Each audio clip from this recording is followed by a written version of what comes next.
Welcome to the Microcast, the short-form podcast from Microcosm Coaching, where we break down the science, strategy, and psychology behind smarter endurance training. Each week, we tackle a key concept in running, training, or recovery, and we give you practical tools you can apply right away, whether you're building back, leveling up, or chasing down a big goal.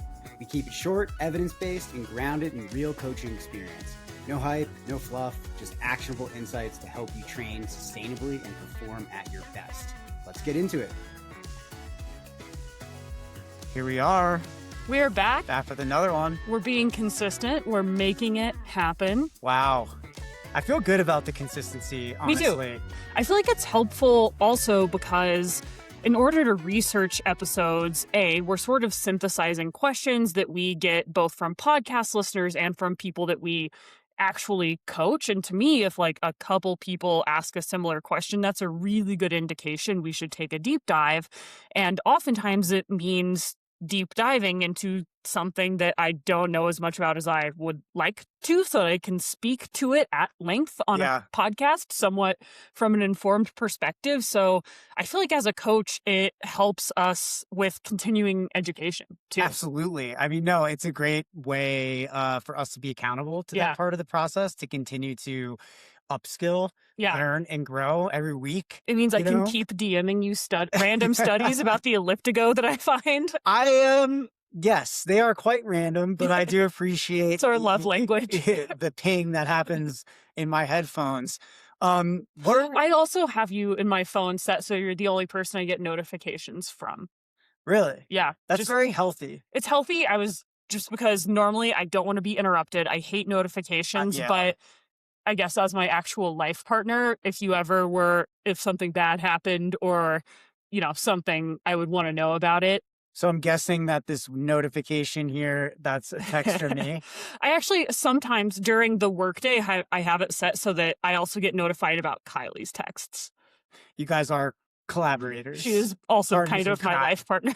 I get it. Unofficial life partner. I get it. You have to know right away, no matter what you're doing, if Kylie's texting if she sends me a picture of a dog and I just let it sit, that is upsetting to me. Well, that is what the people have come here to hear about. Exactly. In fact, they would like us to cut through that noise and get to what this podcast is about. Let's preface this with you're coming off of a 100-mile week of training. Yeah. And first one since I was training for Run Rabbit. Yeah. I think. What does it feel like to be back doing that kind of volume? And that's a really big week. And again, I think if people go back and listen to the episode we recorded after I did my first ever 100-mile week last year, I continue to be disappointed that running 100 miles doesn't radically remake you a totally different athlete. Are you a better person and an athlete as a result? So disappointing. It did make me kind of sleepy and hungry, like extremely hungry yesterday for my rest day. Yeah. But I guess the things I come back to is I love running a whole dang bunch, and sometimes that means running 100 miles. Sometimes it means running like 4 miles in a week. And I'm always trying to be better at appreciating both ends of the spectrum, because ultimately what I like is doing the thing I like well, not trying to hit some arbitrary number. Yeah, I think that's a really good lesson and kind of attitude or mindset to have. And for other people, athletes who are aspiring to do higher volume training, to think about, like, you have to kind of be one with the 4-mile week and one with the 100-mile week. Yeah. And with whatever kind of is involved in the journey of working the middle between those two things. Training can't be all 100-mile weeks, and it certainly can't be all 4-mile weeks, but somewhere, in there is the the 96 miles in between those two things. Yeah, it's a lot. And that's a lot of there's a lot that happens in between 4 and 100 miles. One of the things I like most about high volume training, again, besides the fact that I love running and it gives me lots of time to listen to audio books uninterrupted by anything other than TJ's texts, is that in order to sustain high volume training, it forces me to make challenging decisions that I might not otherwise make. Saying no to things, making sure I really, really eat enough, making sure I'm extremely serious about my recovery. And I want the lesson for myself and others to be actually just decide to do that well below the 100-mile threshold. Like, you decide when to take your athletics seriously. But I also do love the transformative power of training. This is one of the reasons I love being a coach, is that when you're trying to do something you've never done, when you're pushing your limits, it does force you to make decisions and to get to know yourself and to sort of do a values audit of your life of like, I say I want to be a great athlete. What does how I spend my time say? What does how I spend my money say? What does where my brain go during the day say about that? And make sure that I'm actually trying to live in alignment with what I profess my values are. And that doesn't happen in quite the same way when I'm running like a 9-hour training week as like when you're doing 15. Not a ton of wiggle room. Like I can't be scrolling on Instagram when I need to be out there doing the thing. We hear you. We hear you. You're driving that point home nicely. And I think what you're saying... Is that your nice way of saying, please stop? Yes, I was trying to cut you off because I knew you were going to go on a roll with that and you were getting started. I could feel the snowball going. I know. But I think this kombucha is caffeinated. What you're saying is important.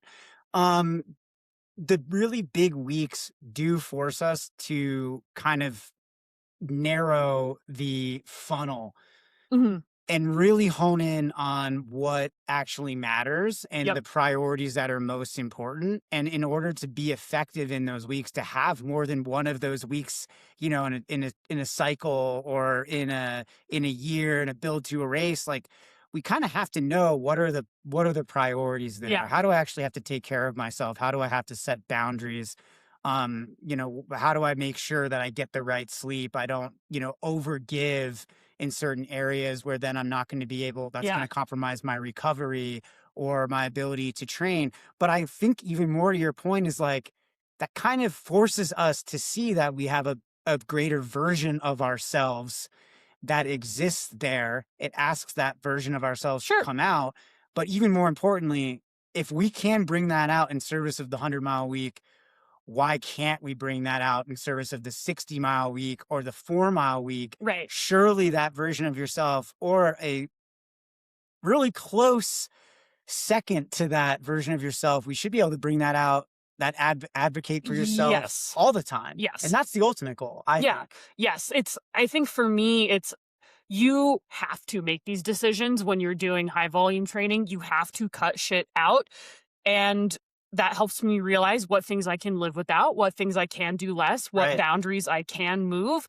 And I'm always trying to be better at applying those. But again, sometimes folks like me do need the urgency of like, sometimes even if I can't physically do something, I will literally try to. Like, I will try to work a 16-hour day. I will try to go to all the events. I'll try to answer all the emails. And like, you literally can't, not metaphorically, like it's too much. Like, physically, unless I have like Hermione's time turner, it can't happen. And I need the pressure. The pressure of this training is a helpful heuristic for helping me make decisions that otherwise are really hard for me to make because of how I'm wired and the culture I was raised in. So well, it's about so much more than just running then, isn't it? Yes. Which is what's so cool about this entire process. Microcosm. Oh, thank you. And for our YouTube folks out there, you got to see Zoe make some hilarious jazz hands. Were those jazz hands? Those were jazz hands. Excellent. Nice jazz hands. Yeah. So what we're going to be talking about today isn't any of that, though. Thanks for, I guess, sitting through 8 minutes of that content. We are going to be talking about cross training, which is something that we hear about a lot from athletes. Let me step in and make the connection between the two.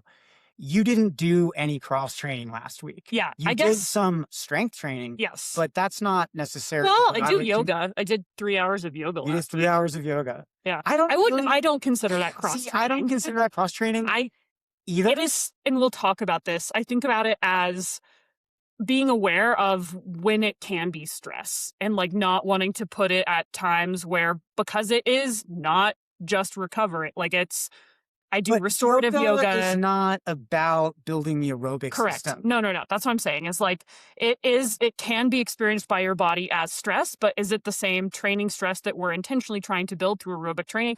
No, it's not. And I hate when athletes conflate that, but I did do physical activity that wasn't running. I'll be honest that as a person, I don't love cross training because I love running and that's what I'm here to do. But there are use cases for it. There are, and we're going to get into that. And the segue that I was creating there was you didn't do any cross training last week. I didn't do any cross training except for the cross training that I did do. yoga is not cross training in my book. It is stress. It's stress, but it's not aerobic stress. No. It's not the same thing. We're not hopping on an elliptical to grab more aerobic volume. We're, not cross training in order to, manage an injury. Yep. You narrowed your focus on what mattered because that was the running volume. I wouldn't just say what mattered, what is useful for me given my background, goals, and bandwidth. Okay. Just to be super pedantic about it. That is very much so. But that is what matters. Well, we do see people get really dogmatic about cross training. Right. There are people that love to cycle, and that's like really important to them. Awesome. Love that. We are trying to provide a framework where we can assess cross training modalities from a neutral perspective, from an evidence-based perspective. And I always think it's useful to maybe, before we get into this discussion, when we think about cross training, when is it useful? If you have an emotional response, like if you have an answer that you already want us to say, recognize that, put a pin in it. I'm recognizing that for myself. Right. Because I don't like cross training. No, me neither. I don't think it's helpful for runners, and we're going to walk through why it is and why it isn't in a balanced way. But for me, my known explicit bias is that cross training is not really very helpful for athletes. In fact, I think it clouds the waters. It muddies the waters. And let's talk about that. Let's get into it. I have like a less takey thing, which like it's useful when it's useful and it's not useful when it's not useful.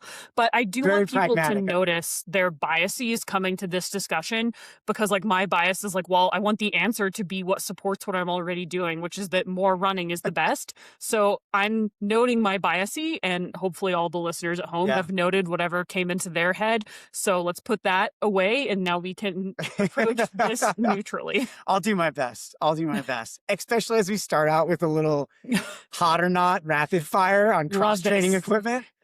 So these are the cross training equipment options that we get the most questions about. So hot or not, the AlterG, which is the anti-gravity treadmill. You see these a lot on Instagram when insert famous running rock star or influencer gets a stress fracture and still feels the need to Instagram the shit out of their return to run program. So the catch here with these is research shows that cadence drops linearly as you unweigh yourself, and running mechanics change significantly at more than 30% of body weight. So you're practicing a modified gait in these situations. It's not really running. You're not running in the same way you would be if you're actually out there on the trails or on the roads. And studies also show the machine is most accurate between 10 to 40% of body weight support. So, the accuracy and how effective this is going to really depend on the body weight support that you're using here, which means that it's kind of hot, but with the catch, it kind of depends on what you're using this for. Yeah. So the thing I learned doing research for this episode is that this was invented by NASA, which is cool as hell. Yeah. But basically what it uses is air pressure to unweight you by up to 80%. So this is something that you often see used for injury rehab, because you can run with actual running gait, not elliptical, while reducing ground reaction forces. So like you said, it can be a really good rehab tool, decent aerobic machine, but it's definitely not a secret weapon for healthy runners. Worth it if, no one's buying these. Usually you see them at like PT Chiro sort of offices, usually with an additional charge. So you don't have an AlterG? We don't have one in our garage. That would be amazing. I would love to put Bowie on the AlterG, unweight Bowie.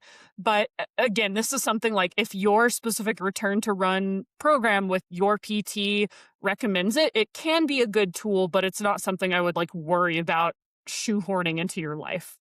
All right. So let's talk about the curved self-powered treadmill, like a True Form or a Woodway Curve. Zoe, walk us through a study from 2018. Yeah, so there was a 2018 study that actually found that runners work about 30% harder at equivalent speeds on these machines. Oh, God. Had 32% more oxygen consumption, 16% higher heart rate, and 38% worse running economy. That sounds horrible. That you might as well drink like 8 beers. Like at that point, I already feel like running on a treadmill is harder to begin with. for all the reasons we talked about on past podcasts. Yeah. Like, why make it even worse? There's also why make it 30% worse? Exactly. There's also like qualitative studies where users report increased hamstring fatigue, calf fatigue, some low back issues from altered mechanics. So the curve forces your foot to strike further forward, which changes your natural gait. This isn't all self-powered treadmills. This is the curved sort of like banana funky looking ones. So, we see there is a world where it could be useful for like if you're doing a HIIT workout where you need it to be self-paced. Like there can be a test case for this in short, hard efforts, but I would definitely not recommend one of these for easy mileage. So if you're logging any kind of meaningful volume, just like stick with a normal ass treadmill. Oh my God, I can see the emails coming in tomorrow. Should I do my workout on a curved treadmill? This is one that I feel like people see it. Like I've never interacted with an athlete who has used these. Usually it's like I was minding my own business on my normal treadmill and I saw some dude like go flying off the back of this thing. What do you think about it? All right. So I think the verdict on this one is not hot. Yeah. I'm a meh. All right. How about the Elliptical or the outdoor elliptical bike? Yeah. We'll talk more specifically about ellipticals and the utility there. The idea of taking an elliptical outside is both exciting and also kind of harrowing because these are pretty unwieldy machines. Seriously. But there was a specific study at Ohio University that found that 4 weeks of elliptical only training maintained VO2 max running economy and 5K time trial performance equal to a control group doing run-only training. So the study found that runners reported less lower body soreness with the elliptical, which makes sense because of reduced ground impact forces, same fitness gains, less like sort of beat up from contacting the ground. It also burns more calories than cycling at the same speed because of the getting your full body. Yeah. So Meb Keflezgi loves his. They also run like somewhere between $2,000 up to $3,500. And I don't know where you would put, like, this would literally not fit in our garage at this time. They're pretty large. They're pretty unwieldy. It's like being on a tall bike. Yeah. Bestie Amelia Boone has one that she really, really likes, and used. I would say that if you're planning on being injured for an extended period of time and you can borrow one, sure. I'm certainly not about to like get a second mortgage on the house to buy one of these.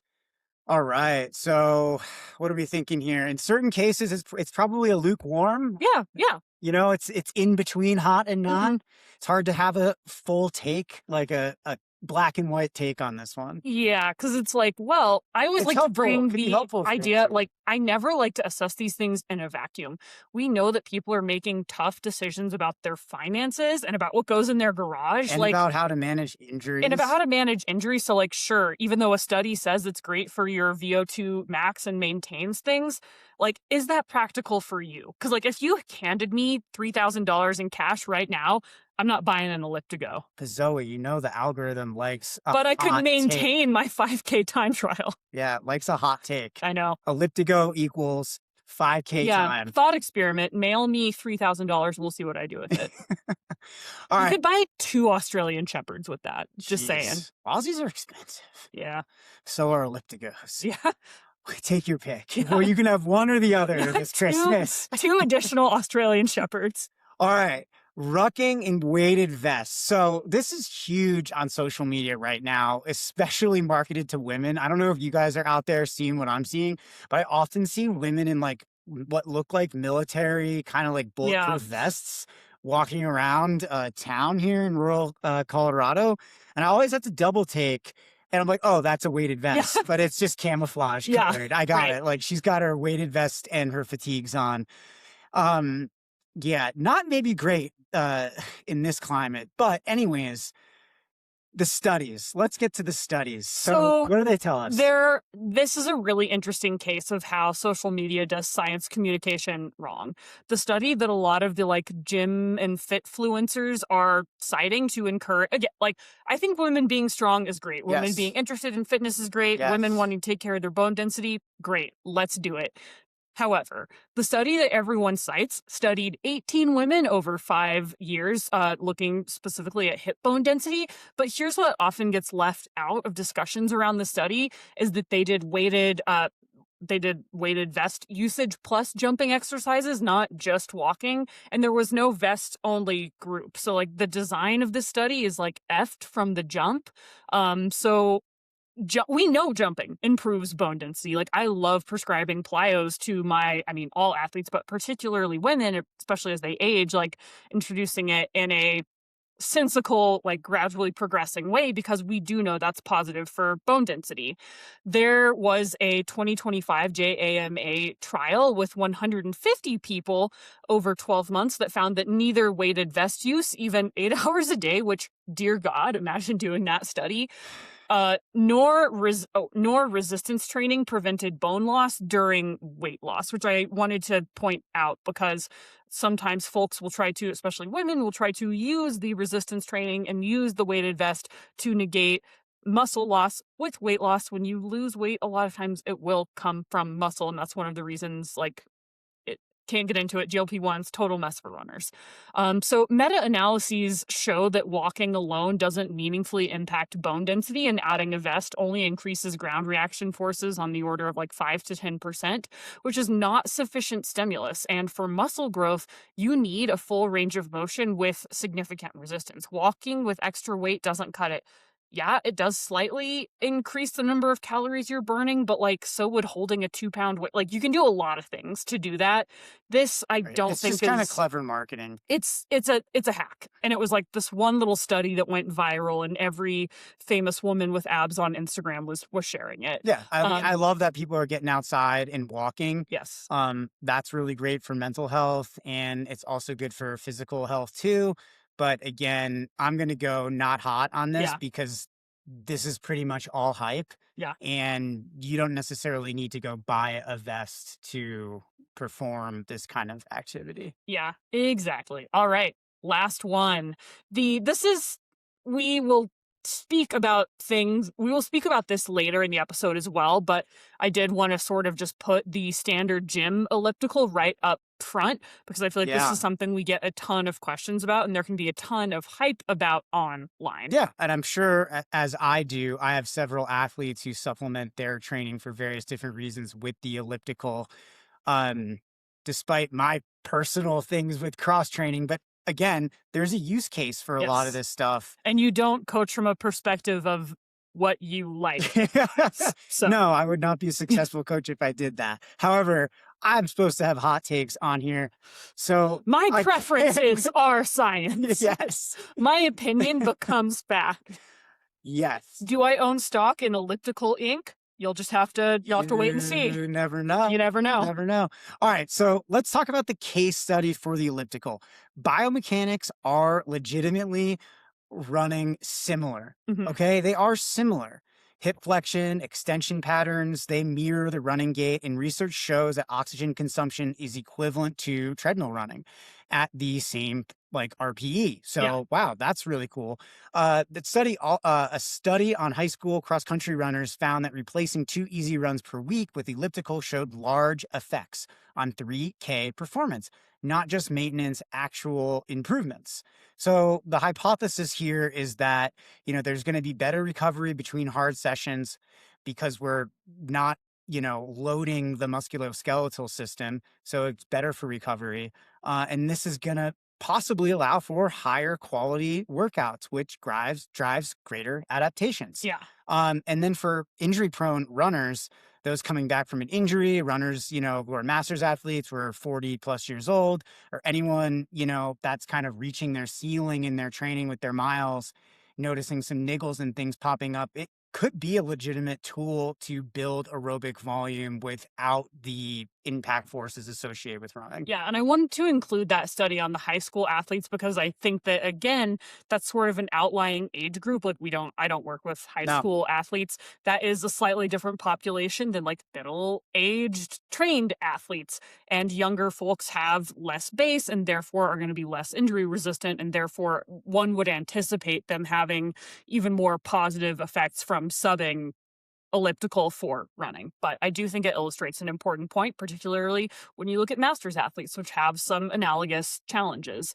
I also think it's worth examining the trade-offs for elliptical, because impact forces, the things that oftentimes we're trying to negate with low impact cross training, we don't want to think of them just as damage that you want to avoid. They're training stimulus your body needs in order to adapt. Your tendons adapt through repeated loading. They become stiffer and more elastic over months to years of running. The elliptical doesn't do that in the same way. Bone density responds to ground reaction forces. Elliptical is essentially non-weight bearing from an adaptation standpoint. You don't get those same bone density benefits. Runners who replaced all running with elliptical for 5 weeks in a study maintained VO2 max, but got slower. Their running economy decreased. So the engine stayed the same, but basically like their transmission got rusty, to extend the metaphor. So there's a lot of nuance with the elliptical. Elliptical, it does help to maintain your aerobic system. It does have some running specific adaptations, around the biomechanics and all of that.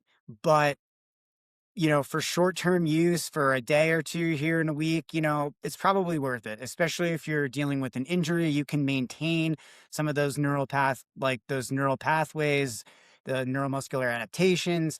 You can maintain a higher percentage of your VO2 max because, well, we're doing some aerobic work, so that's going to do that. But also there's a big trade-off because we're not loading the musculoskeletal system as we talked about a few minutes ago. And I think that thinking about these things in terms of trade-offs is the best way to assess cross-training. And honestly, with training, a lot of things, because Right. ain't no free lunch when it Right. comes to the human body. Everything, there will be benefits and there can be costs. So we're talking about trade-offs. When might this be more beneficial? How does it sort of travel along the spectrum of more or less beneficial or more or less detrimental? So again, not coming down on the side of like, this will change everything and make you amazing, or this will totally tank your training. It's trade-offs. It's all about trade-offs. And I think that's a great segue into kind of the main body of this episode, which is understanding cross training, the science behind cross training, and just going into the depths of this so we can really apply it in meaningful ways for ourselves to get the outcomes we want and navigate the challenges that are ever present in the athletic life and journey here. Yeah, so I do want to talk a little bit about the importance of specificity and the times when running is basically irreplaceable. So to improve at running, you must run. There's a hot take for you. This is physiologically non-negotiable. Running creates adaptations that you cannot replicate any other way. Neuromuscular coordination, the precise firing patterns of muscles in your running gait, that's learned through repetition.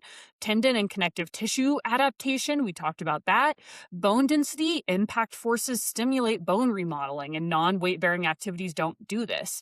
Running economy, so the efficiency of your movement pattern, is highly specific to running itself. Oftentimes I'll see athletes that are like, oh, cycling, if I do really high turnover cycling, that'll make my running economy better. No, just being able to move your legs faster in cycling pedals, no correlation with how efficient your body is at running. They are different.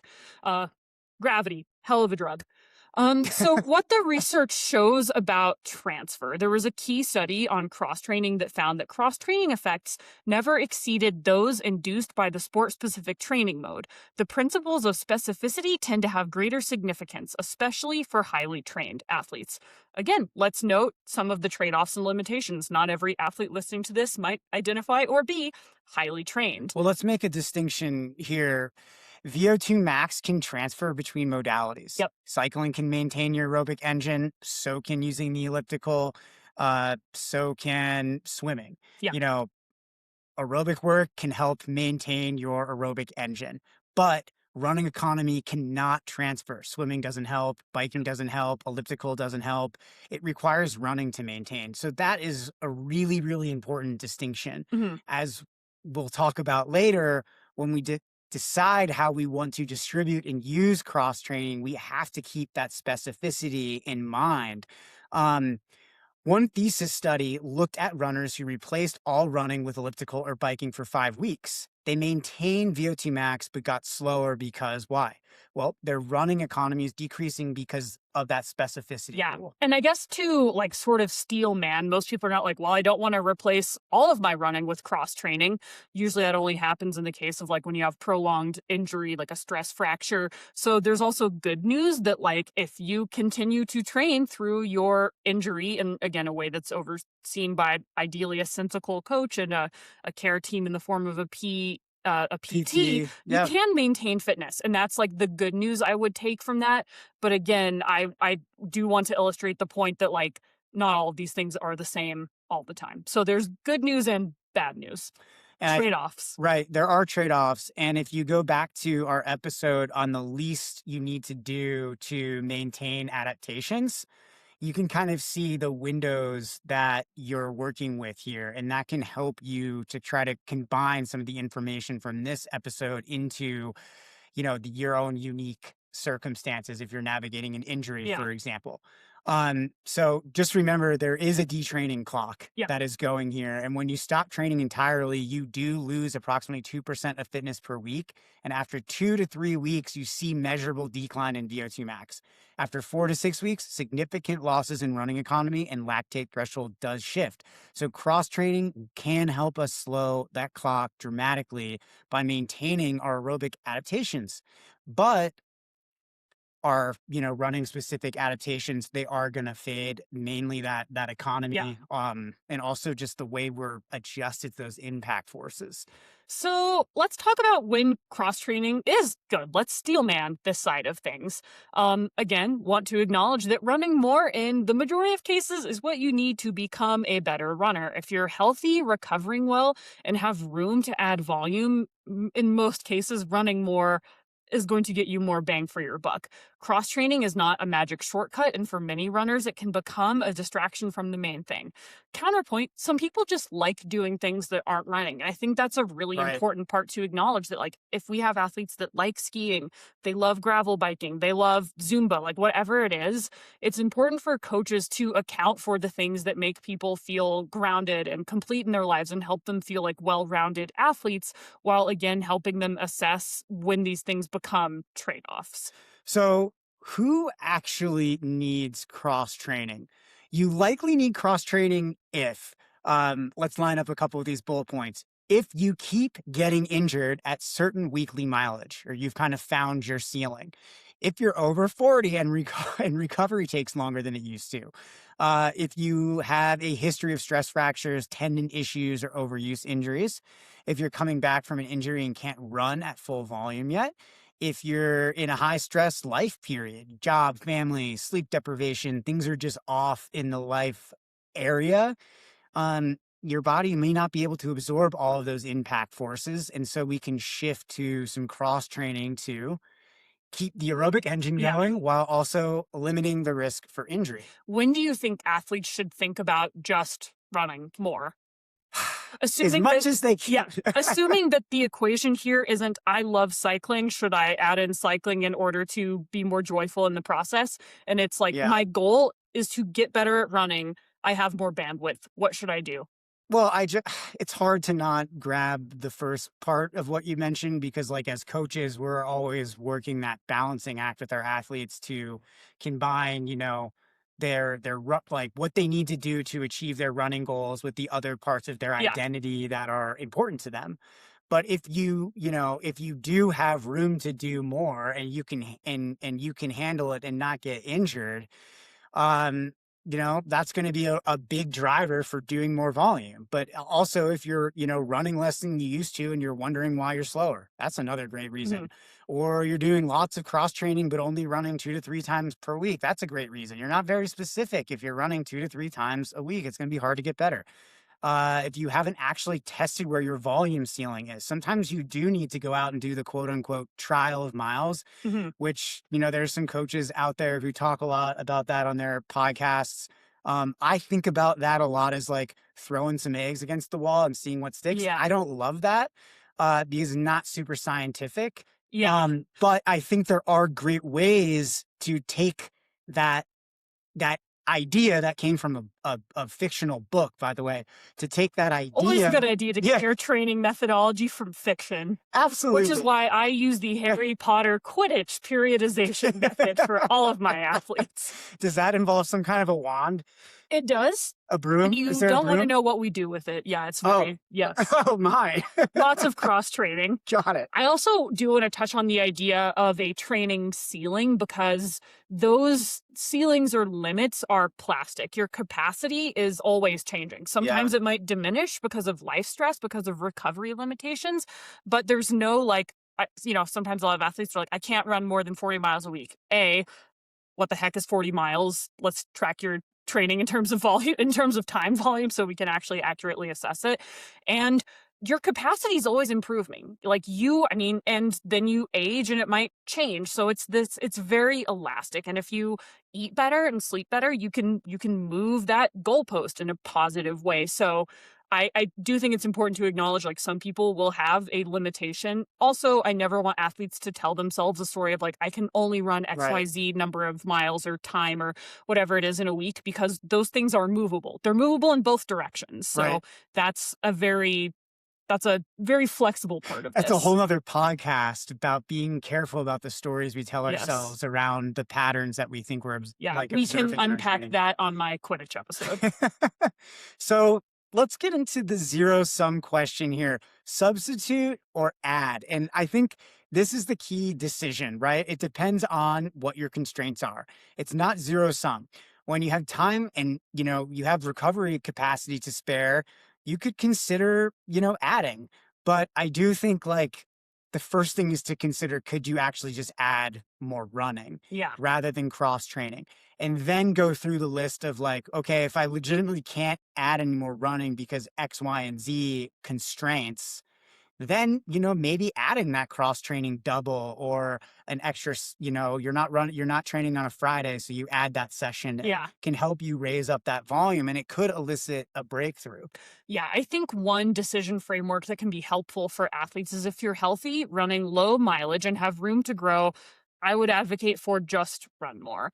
Add cross-training only for variety or injury prevention, or again, because you really love schemo, not as a primary training tool. Again, like, if you want to do something because you like it, I love that. I love yoga. I am not telling myself a story that it's making me a superstar, because it's not. Because I like to do the type of yoga that involves pillows. Your aerobic system is not stronger. No, I am napping. I mean, I'm napping out there. I'm napping.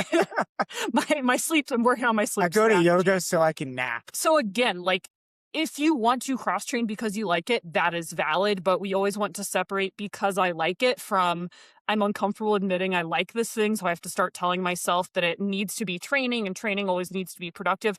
You're allowed to live a rich human life where you do activities that you enjoy. Not everything needs to be productive training, but we also want to have an honest and accurate assessment of how productive your training is. Right. Like, what are you actually doing to move the needle forward? Yeah. That's a really, really important conversation. Yeah. If you're healthy at moderate mileage and want to try more volume, again, try running first. If you start breaking down, then you can substitute some runs with cross training. If you have a history of injury, that I think can indicate wanting to throw cross training into the mix slightly sooner.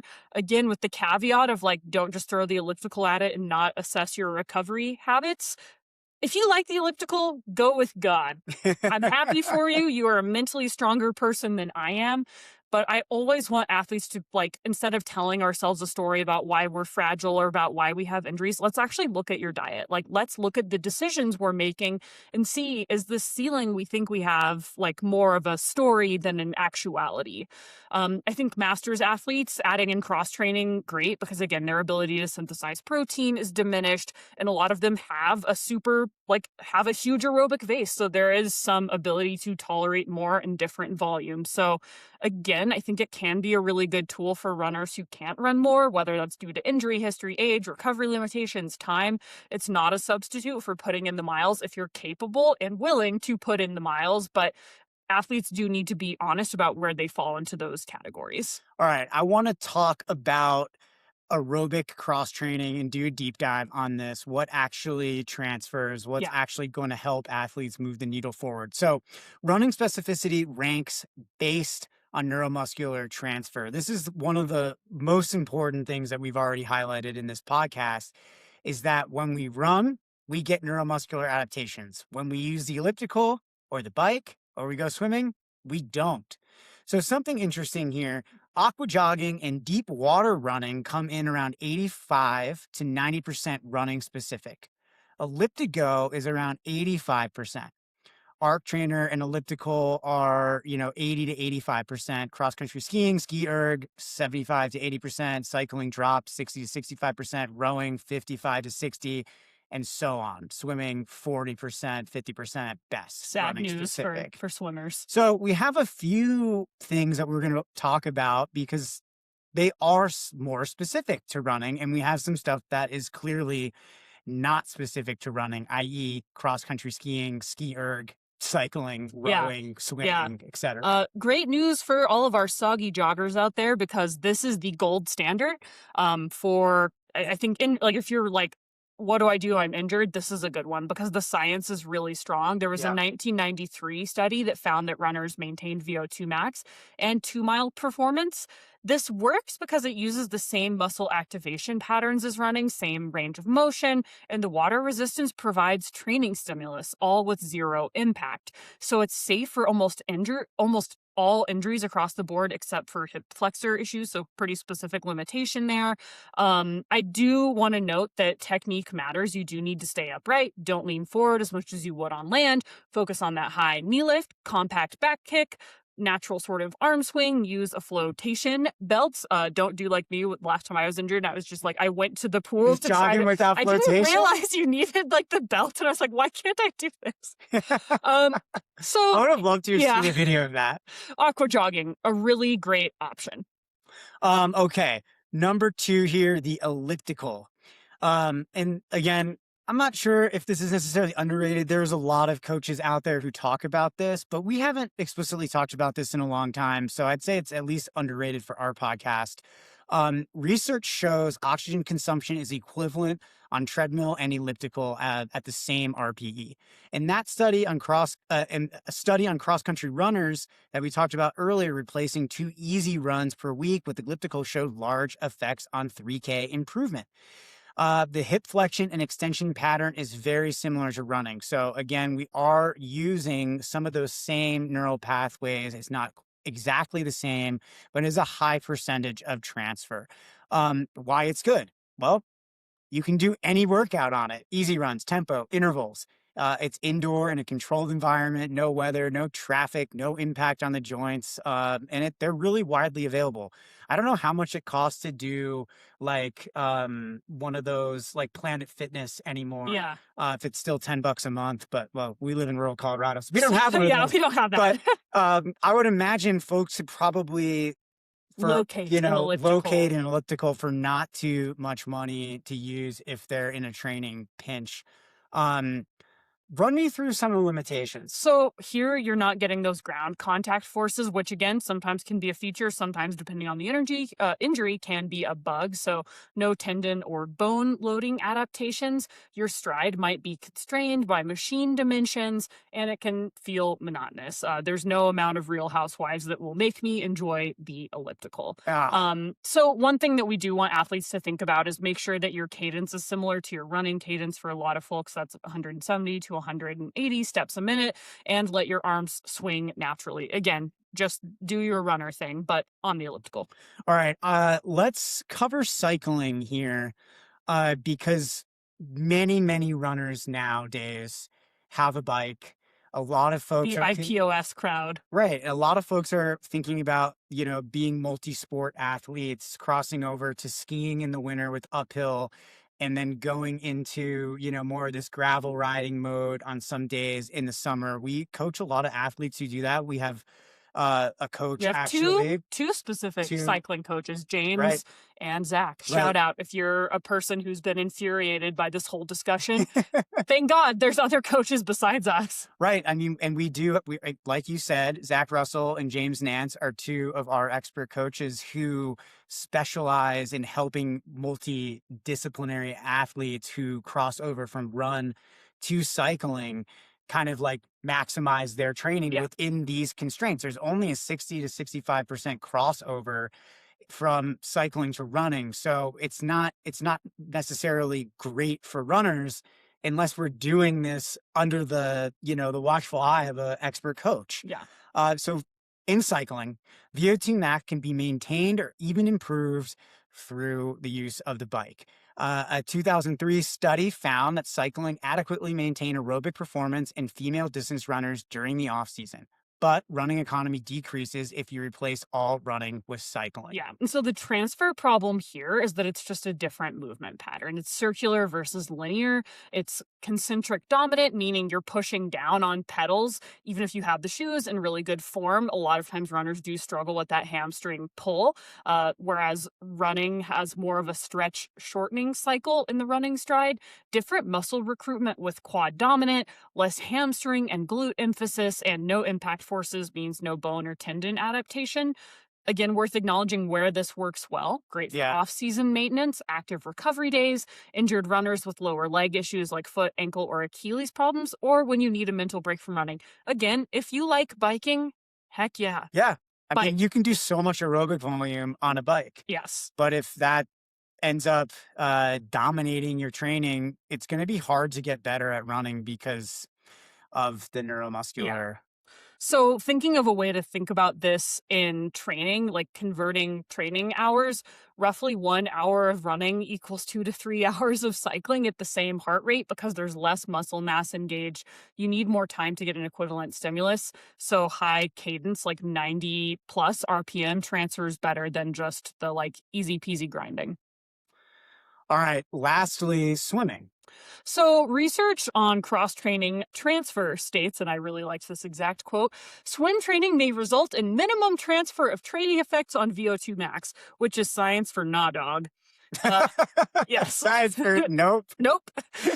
It's a horizontal body position, which has totally different breathing mechanics. It's upper body dominant, so the running specificity here is like 40 to 50%. Again, if you like swimming, heck yeah, love that. If you're a triathlete, who hurt you and are you okay? Blink twice. Just kidding. I have to make triathlete. You love to make a triathlete. I love triathlete jokes. It always inherently feels like punching up. I know. It is because, who else has 50 hours a week to train? Only divorced dads. What it's good for, global cardiovascular fitness, upper body development, which most runners can neglect, active recovery since water provides gentle resistance and a massage effect, and injured runners who can't do weight-bearing activities. Swimming, also good if you happen to like swimming and live near a pool. What it's not good for is maintaining running-specific fitness, preserving running economy, or running-specific muscle activation. So, let's not do that one. What do you want to get into here? Maybe we can just talk really briefly about Pilates and yoga, because this is another one. About nap time? I'm going to try. So, we do have a lot of athletes that like Pilates. There was one study tons. Pilates, tons. I do, tons. Pilates really? And yoga. I have athletes who are consistently asking me to build this into their training weeks. My number one thing is that Pilates isn't rest. If you're going to the gym, most likely you're not resting. There are types of yoga that I think are compatible with a rest day or a recovery day, and there are types of yoga that are not compatible with those things. Again, this takes understanding your baseline, your physiology, how you're adapting. It's complicated. I wish I could give people like a cute, do this, don't do this. I wouldn't do anything that has the word hot or power in it.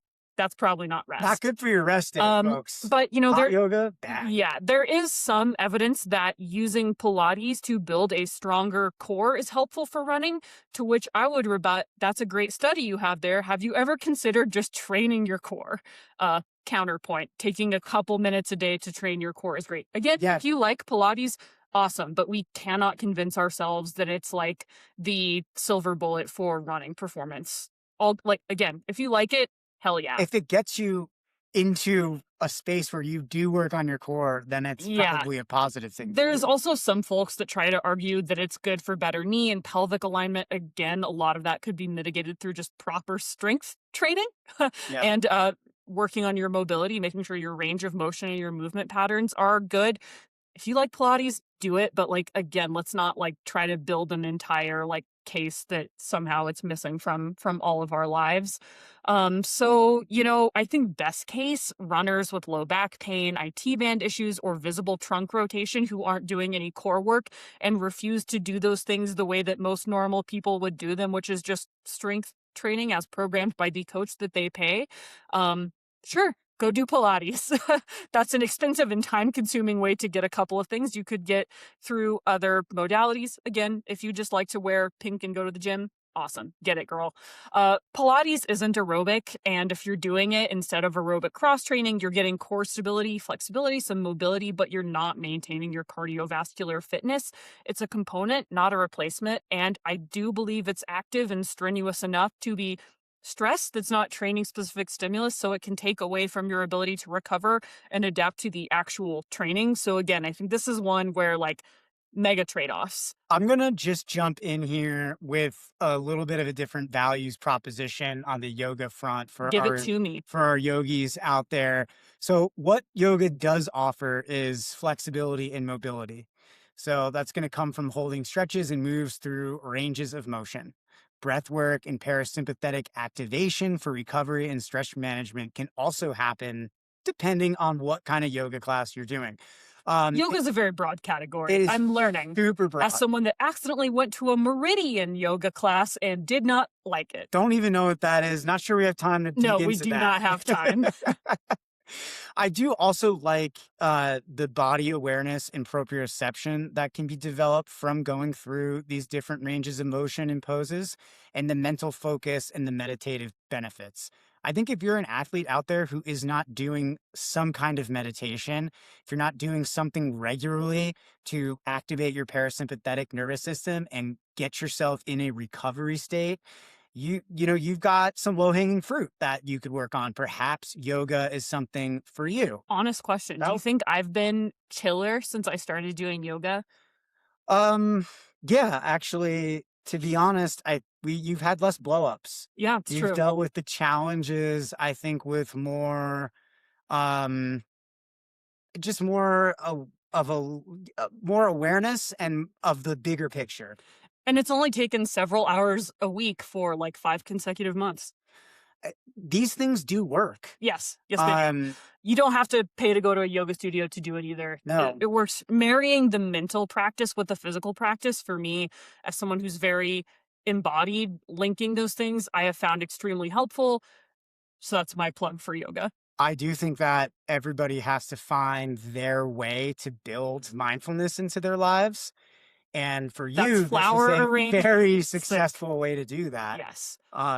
So, I think that the best use of yoga for most runners is recovery days with gentle flow, restorative practice, mobility work for chronically tight areas. I do love seeing like specific hip classes, hip openers for runners, hamstring and thoracic spine, stress management, sleep improvement, mental training around breath control, and discomfort tolerance. There is not significant or consistent science showing that it improves performance in any meaningful way or consistently prevents injury, which is, I think, a thing a lot of people go for because why are you getting injured? We don't know. Is yoga addressing those underlying things? If the underlying thing is your thoracic spine mobility, sure, great, we did it. But again, injury is complicated. Right. Yoga isn't going to be a panacea. None of these things are. And that's the thing, talk to a PT. Please don't just spray yoga at it and hope that it sticks. One of my favorite climbing memes was like, it's the meme of, the water tank where a guy is slapping duct tape on it. It was like climbers with injuries, and then the duct tape he slaps on it is yoga. I do think we see that sometimes. Yes, we do. But also, I feel like that's strength training. Yeah, yes. Like non-specific strength training. Eating 100 grams of protein at every meal. Right. Athletic greens. Slap it on there. You get some ketones. Ketones. Oh, God. I could go on and on. I think the bottom line is athletes kind of need, if you want to apply Pilates or yoga as an addition to your training, no, one, it's not going to help with building your aerobic system. 2, Are we using it to build core? Are we using it for mobility and flexibility purposes? You're going to get very different results from Pilates as to yoga. And know what your body needs. That Yeah. may require a bit of the self-discovery and awareness, but that's what we're here for. Yeah. So, maybe just a couple practical programming notes before we wrap up. Yeah. If you're a healthy runner looking to optimize 4 to 5 running days a week, great. 1 to 2 cross training days. Don't double up on recovery days. Try to stack. Like if you do a workout, that could be an appropriate time to add a cross training double. Or an endurance day. I wouldn't double up on a long run day because I think that's too much fatigue. Yep. So that's one way I would think about integrating this. And match the prescribed effort. Like, how do you match the vibe of doing this thing? Like if you're trying to do an uphill ski on a recovery day, maybe you can do that at a recovery effort, but if you can't, think about doing it instead of an endurance day. Right. Like I've never met an athlete who goes cross-country skiing at a recovery effort. I am like lactate thresholds all the time. Who's not an Olympian. I will be like redlining skate skiing and I'll be passed by like a mom with like a baby Bjorn with twins and then like a border collie and a trolley behind her. Specificity. Living in a mountain town is really hard. Couple things on the conversion front. I think this could be helpful for athletes. Yeah. So one way to think about this, like a quick back of napkin, again, get a coach is the easiest way to think about this. An easy run could approximately convert to cross training at the same heart rate or RPE at like 1.25 times the duration. Intervals can be replicated with the same work to rest ratios in the elliptical, on the pool, on the bike. You can also get a little freer on the bike because and the elliptical because with the work rest ratio, we don't have time to get into this, but because there's not impact, you're not going to be slowed down as much and the injury risk is different. So long run converts to extended cross training of 90 to 120 minutes, or you can split it into potentially 2 sessions. All right. So a few key takeaways here, just to sum it and bring it all together. Running is irreplaceable, and that's why we have this podcast. So if you want to perform well at running, you have to be a runner. No cross training fully substitutes for neuromuscular and structural adaptations that you get only from running. Specificity matters the most for hard sessions. Again, one of the easiest things to swap is that recovery or general endurance run type day, but your quality workouts and long runs should be running. Easy days you can substitute a little more freely. Aqua jogging is the gold standard for injured runners. It preserves running fitness better than any other modality for 4 to 6 weeks, and it has a high transference rate. Pretty much all of these things have some amount of evidence supporting them being beneficial in some cases, but none of them are magic and none of them replace running specific training. Love that. Well, thank you guys. Yeah. When in doubt, run. Yes, please. If you're healthy and you have tolerance for more volume, running more is often the best way to make you a better runner. Cross-training is a tool for when running more isn't possible or isn't optimal. Again, a whole different discussion is, do you like this thing? And if so, how do we integrate that into your training? Love that. All right, guys, thank you so much. As always, microcosmcoaching@gmail.com. We love to hear from you. Get involved with the community. $10. 2 coaching sessions a month with our coaches, hour a piece. It's an awesome opportunity, and you get to support the podcast. Foothills 10, microcosm-coaching.com, and we'll see you next week.